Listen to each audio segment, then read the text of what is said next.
اور یہ بات بھی عجیب و غریب ہے کہ چند سال کے بعد محمد بن قاسم کا بیٹا عمر بن محمد خلافت اسلامیہ کی طرف سے سندھ کا گورنر دوبارہ مقرر کیا گیا۔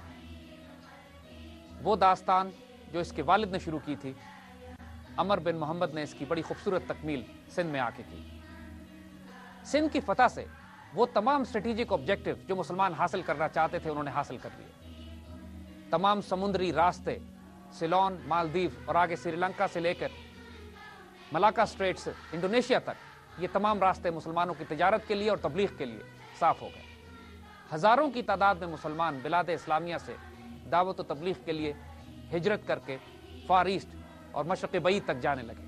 آپ یہ بات نوٹ کریں گے کہ انڈونیشیا مسلمانوں کا سب سے بڑا ملک ہے آج دنیا میں، اس کے باوجود کوئی مسلمان فوج انڈونیشیا فتح کرنے نہیں گئی تھی۔ انڈونیشیا، ملیشیا اور ان تمام علاقوں میں اسلام پھیلانے کے لیے یہ ضروری تھا کہ راستے کی رکاوٹوں کو صاف کیا جائے، اور جس تلوار نے ان فتنوں کو دبایا اور ختم کیا وہ محمد بن قاسم کی تلوار تھی۔ سندھ کی فتح کو تاریخ کے عظیم ترین جنگی فتوحات میں شامل کیا جاتا ہے جنہوں نے تاریخ کے نئے باب رقم کیے۔ آج بھی چین کے جنوب میں کینٹن کے شہر میں جو مسجد قائم ہے وہ اسی وقت کی قائم کی گئی ہے، اور ایک روایت کے مطابق تو وہاں پہ صحابی رسول بھی دفن ہیں۔ ایک قبر پہ تو حضرت سعد بن ابی وقاص کا نام بھی لکھا ہوا ہے، لیکن یہ روایت درست نہیں ہے۔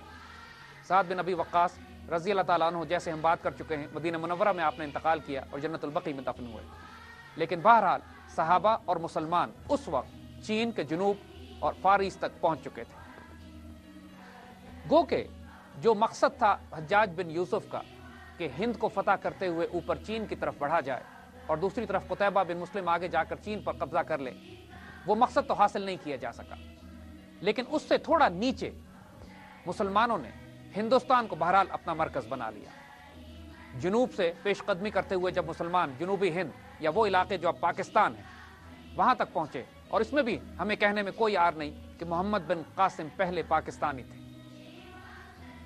اور شمال سے جب افغانستان فتح ہو گیا تو وہاں سے خیبر کے رستے مسلمانوں نے داخلے شروع کیے ہند کو فتح کرنے کے لیے۔ اس کی تاریخ انشاءاللہ ہم آگے بیان کریں گے۔ اب بحیرہ ہند میں مسلمان مکمل طور پر حکومت کر رہے تھے، تمام میری ٹائم، شپنگ اور ساتھ ساتھ نیول فورسز تمام مسلمانوں کی تھی۔ بائزنٹائن نیوی کو تو بحیرہ روم میں مقید کر دیا گیا تھا۔ انڈین اوشن میں صرف چین کی نیوی ایسی تھی جو مسلمانوں سے مقابلہ کر سکتی تھی، لیکن وہ بھی مسلمانوں کے سامنے نہیں آئے۔ اب مکمل طور پر انڈونیشیا سے بصرہ تک یہ تمام علاقے مسلمانوں کی دسترس میں۔ قتیبہ بن مسلم کی مہم افغانستان اور ایشیا وسطی کی طرف گئی تھی۔